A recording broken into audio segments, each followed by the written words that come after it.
माहनामा दरियाफ्त से इंतखाब की सीरीज के सिलसिले में ज़मीर अली बदायूनी का मजमून मंटो के फन में वजूदी सूरत हाल।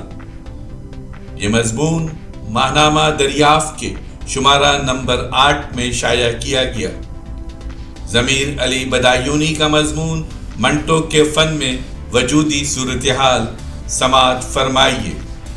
आवाज़ व पेशकश ज़फ़र जमील।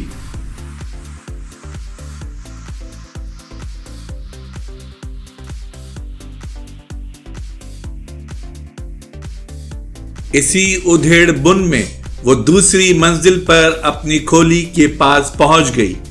चोली में से चाबी निकालकर ताला खोलने के लिए हाथ बढ़ाया तो चाबी हवा में घूम गई। कुंडे में ताला नहीं था। सौगंधी ने कवाड़ अंदर की तरफ दबाए तो हल्की चरचराहट पैदा हुई। अंदर से किसी ने कुंडी खोली और दरवाजे ने जमाई ली। सौगंधी अंदर दाखिल हो गई। माधु मोचों में हंसा और दरवाजा बंद करके सौगंधी से कहने लगा, आज तूने मेरा कहा मान ही लिया। सुबह की सैर तंदुरुस्ती के लिए बड़ी ही अच्छी होती है। सौगंधी ने माधु की बातों का कोई जवाब नहीं दिया। वो पलंग पर बैठ गई। कुछ देर बाद सौगंधी ने कहा, मैं आज तेरा इंतजार ही कर रही थी। माधु बड़ा सटपटाया। इंतजार? तुझे कैसे मालूम हुआ कि मैं आज आने वाला हूं? सौगंधी ने उसे टालते हुए कहा, मैंने तुझे ख्वाब में देखा था। जिसका जवाब माधु इस तरह देता है। माधु कुर्सी पर से उठकर सौगंधी के पास बैठ गया।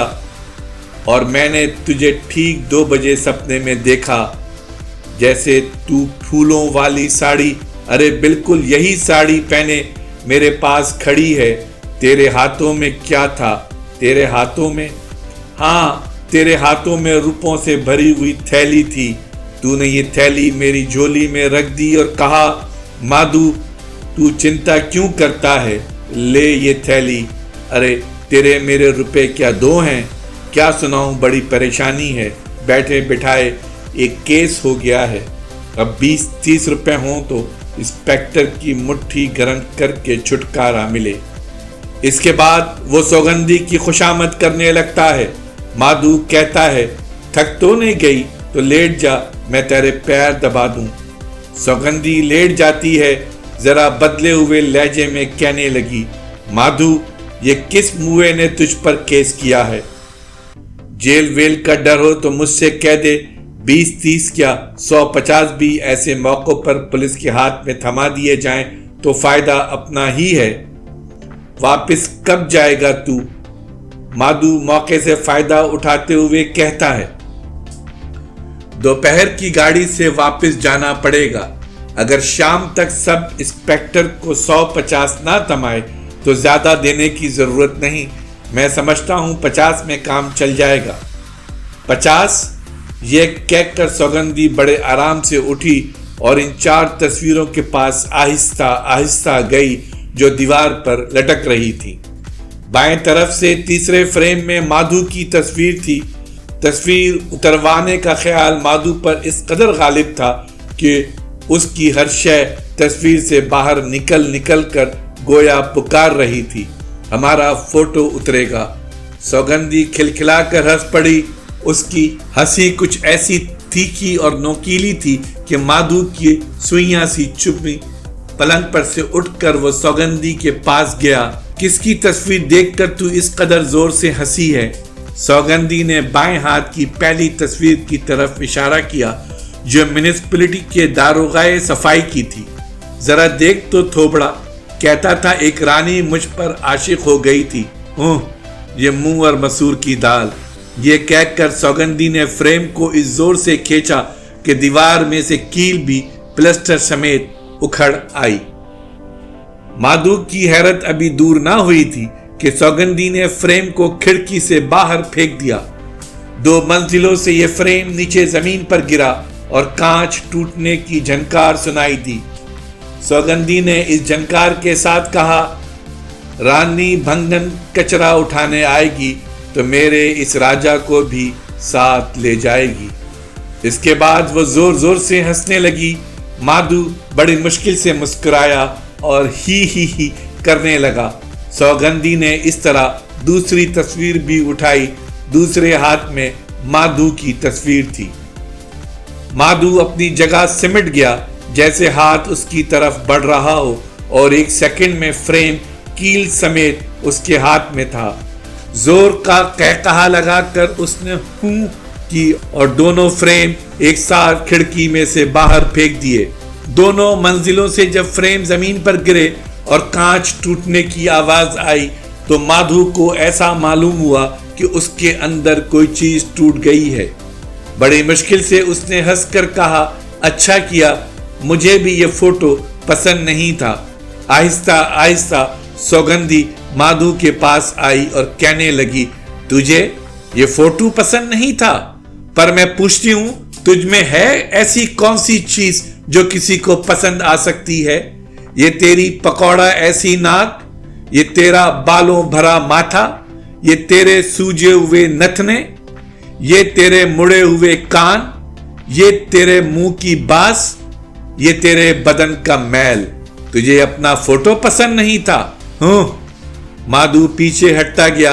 आखिर जब वो दीवार से लग गया तो उसने अपनी आवाज में जोर देकर कहा, देख सौगंधी, मुझे ऐसा दिखाई देता है कि तूने फिर से अपना धंधा शुरू किया है।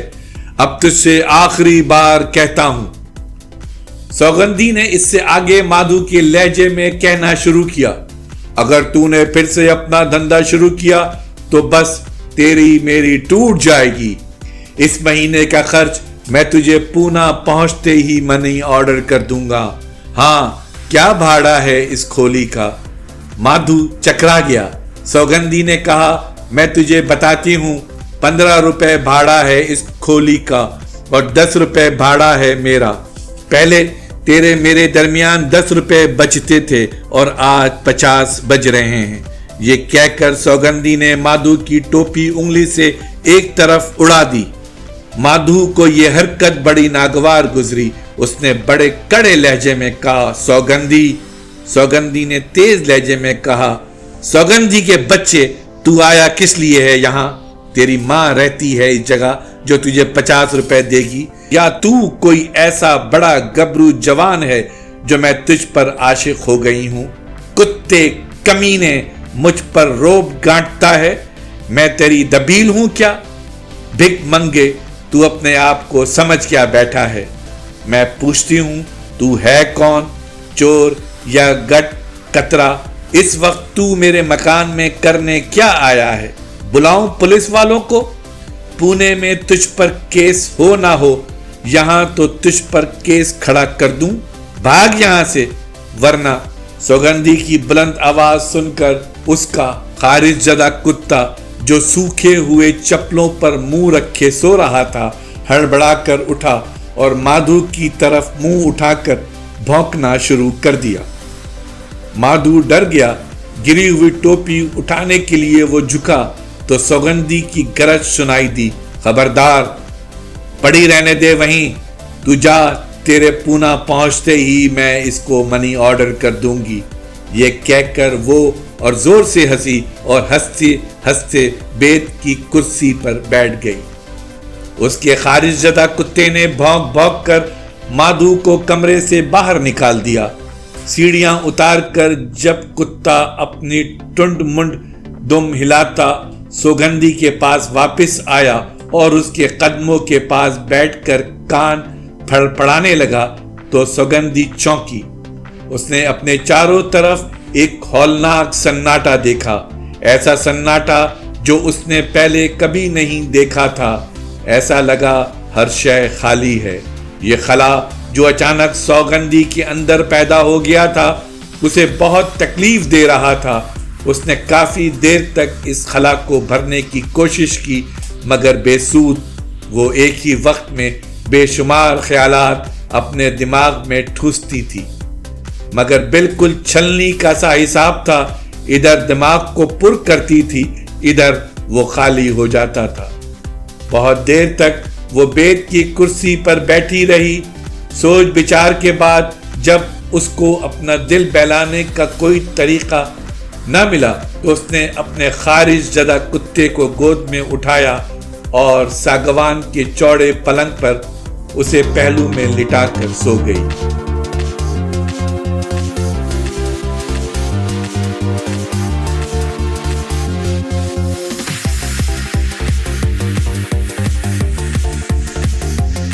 ज़मीर अली बदायूनी का मज़मून मंटो के फन में वजूदी सूरत हाल।